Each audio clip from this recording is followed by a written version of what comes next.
हमारा पार्टनरशिप का चैप्टर चल रहा था और हम अकाउंटिंग इंट्रो पढ़ रहे थे पार्टनरशिप का।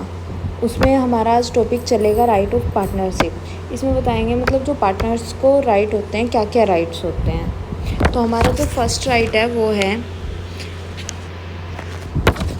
Every partner has the right to participate in the management of the business.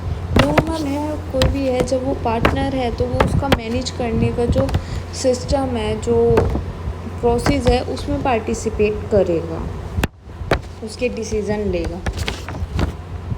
Every partner has the right to be consult about the affair of the business. Normal है। Right to inspect the book of account and have a copy of its. मतलब partner को right होता है कि वो books को inspect कर सके, उनकी जांच कर सके और उनकी कॉपी अपने पास रख सके। Books of accounts, books of statement, यही है। और राइट टू शेयर प्रॉफिट और loss with other in A aggregate ratio. मतलब जो एग्रीड रेशो होता है, जिस पे एग्री हुए होते हैं वे लोग, उसमें प्रॉफिट और लॉस शेयर करना, ये भी पार्टनर्स का राइट होता है। देन हमारा फिफ्थ राइट आता है पार्टनर हैज़ एडवांस लोन। अगर पार्टनर के पास एडवांस लोन है तो उसके पास होगा right to receive interest their own at an aggregate rate of interest in case the rate of interest is not agreed. मतलब कोई रेट ऑफ इंटरेस्ट एग्रीड नहीं किया है तो interest paid at the rate provide in the Indian partnership act 1932 at the rate 6% per annum. Partner का कोई advance loan है तो पार्टनर का उसमें राइट होता है कि वो रिसीव करेगा। पार्टनर ने कोई मतलब कैपिटल तो लगाई पार्टनरशिप के लिए, अदर से लोन और दे दिया बिजनेस को, तो उसके पास ये राइट होता है कि वो जो रेट होगा उस पर इंटरेस्ट ले सके। और अगर कोई एग्री रेट है नहीं कि कोई भाई लोन दे दिया, हम तुम्हें इस पर इंटरेस्ट दे देंगे, लेकिन तो उस सिनेरियो में 6% माना जाता है कम पार्टनरशिप एक्ट के अकॉर्डिंग। उसके बाद आपका सिक्स्थ आता है एमरजेंसी का केस।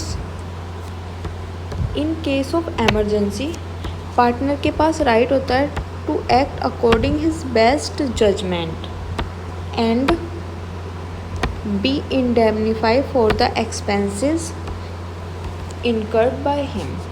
मतलब जो उसके द्वारा एक्सपेंसेस किए गए उनको इंडेमनीफाई करना। A partner has the right to allow the admission of new partner. हाँ, पार्टनर, लेकिन ये सिंगल पार्टनर का काम नहीं होता कि कोई एक सिंगल पार्टनर कहेगा कि ये पर्सन हमें एडमाइन करना है न्यू पार्टनर के, उसमें ऐसे नहीं होगा। जो 3-4 पार्टनर होंगे तो सभी की कंसल्टेशन चाहिएगी इसमें कि इस पर्सन को पार्टनर बना लो। After giving proper notice a partner has the right to retire from the firm. Okay, ये 8th पॉइंट कह रहा है कि जब एक प्रॉपर नोटिस दे देगा पार्टनर तो वो उसके पास राइट होता है कि वो फर्म से रिटायर हो जाए।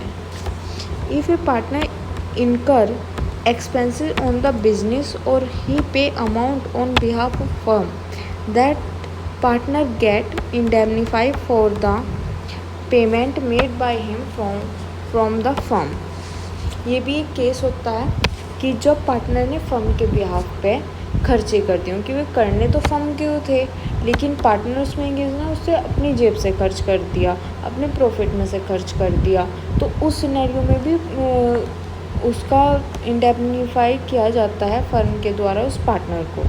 तो ये सिनेरियो इनके हम अकाउंटिंग भी देखेंगे और इनका पूरा सिनेरियो देखेंगे, लेकिन ये राइट्स होते हैं। जैसे कि जब न्यू एडमिशन न्यू पार्टनर, हम ये इसके भी अकाउंटिंग भी देखेंगे, इसके अलग अलग सिनेरियो देखेंगे। और अगर हम बात करें, अगर एडवांस लोन हो उस सिचुएशन में कैसे अकाउंटिंग करेंगे, कैसे जर्नल बनाएंगे, ये सब भी हम देखने वाले हैं। प्रॉफिट एंड लॉस शेयर किस तरह से करते हैं, किस तरह इनका रेशो बनाया जाता है, इसका भी डिस्कस करेंगे हम अपनी आने वाली वीडियोस में। तो थैंक यू। अगर आपको अच्छी लगी हो तो please like share and subscribe my channel. And आपको बता दें, अपनी नेक्स्ट वीडियो में हम पार्टनरशिप डीड के बारे में पढ़ने वाले हैं। होता क्या है, पार्टनरशिप डीड एक एग्रीमेंट होता है जिसमें दो पार्टनर्स अपने रोल्स और रेगुलेशन पार्टनर मतलब रूल्स की क्या क्या किस इंटरेस्ट रेट पे वो लोन दे रहे हैं, देंगे, फर्म लोन देगा तो किस इंटरेस्ट रेट पे देगा, लेगा तो किस इंटरेस्ट रेट पे लेगा, और इससे अदर सिनेरियो भी इसमें इंक्लूड होते हैं, उनको एक स्पेसिफाई तरीके से इसमें डिनोट किया जाता है।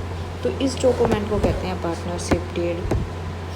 ओके, तो इसके बारे में हम अपनी नेक्स्ट वीडियो में डिस्कस करेंगे। Thank you.